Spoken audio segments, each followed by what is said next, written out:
Some people say sorry so often, it sounds like they are apologizing for existing. Someone steps on their foot and they say, "Oh, sorry." Someone interrupts them and they say, "Sorry, go ahead."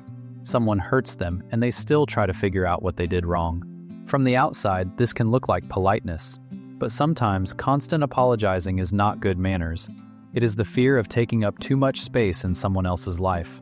Today, we're going through the 5 levels of a person who always apologizes. You'll see where simple caution begins, where the fear of being inconvenient starts. And by the end, you'll understand the most important part. People like this often apologize not because they are guilty, they apologize because at some point, they learned that if they do not say sorry first, they might be rejected. Let's start with level 1. Sorry, At the first level, the person apologizes for small things. "Sorry, I'm bothering you."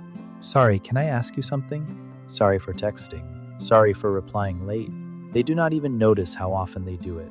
To them, it feels like they are just being polite, just careful, just trying not to bother anyone. But deep down, there is already a thought. I need to soften my presence before someone notices me. It is almost like they are asking for permission to be there. Then comes the deeper level 2. They apologize even when they are not guilty. At this level, the person starts taking responsibility for things that are not theirs. Someone answers them rudely and they think, maybe I said something wrong. Someone becomes distant and they think, I must have ruined something. Someone is in a bad mood and they start acting more carefully around them. They do not ask, what is going on with this person? They immediately ask, what is wrong with me? And this is where the first trap begins. You take someone else's guilt and put it on yourself. And you know what? People will gladly hand it over. They get used to the idea that you are always the one to blame. Then, at level 3, they are afraid of being inconvenient. At this level, apologizing becomes a way to avoid losing connection. The person is afraid to ask for more attention, afraid to tell someone they are hurt, afraid to say no, afraid to show disappointment, because deep down there is a fear. If I become inconvenient, they will stop loving me. A person like this can tolerate things that hurt them just to keep the atmosphere calm. They smile when they want to say no. They agree when it does not work for them. They stay quiet when someone crosses a line. And then they apologize for being hurt by what other people did.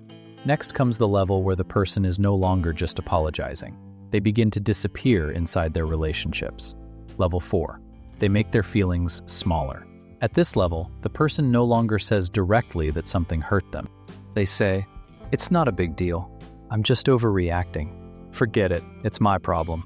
Sorry, I didn't mean to make it dramatic." They devalue their own feelings before someone else gets the chance to do it first.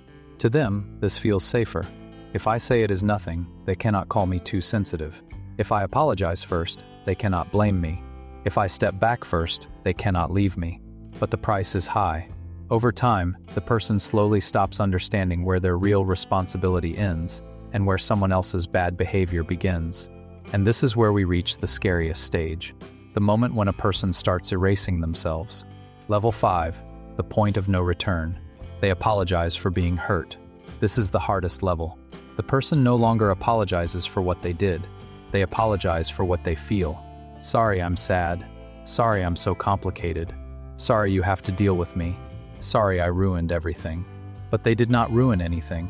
They are just hurt. But if their feelings were treated like a problem when they were younger, they may start to believe that love has to be earned by being easy to deal with. So they try to be light, calm, low maintenance, even when everything inside them is screaming. And here's the truth that people like this have a hard time accepting. Not every feeling you have requires an apology. You can be upset and not be guilty. You can ask for support and not be a burden. You can say, "That hurt me," without destroying the relationship. You do not need to apologize for being a living person instead of a convenient version of yourself.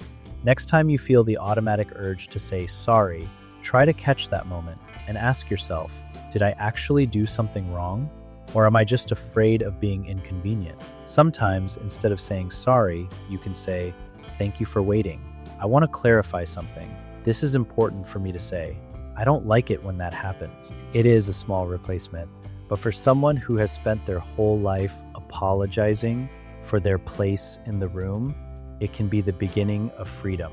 Write a number from 1 to 5 in the comments. Which level did you recognize yourself in?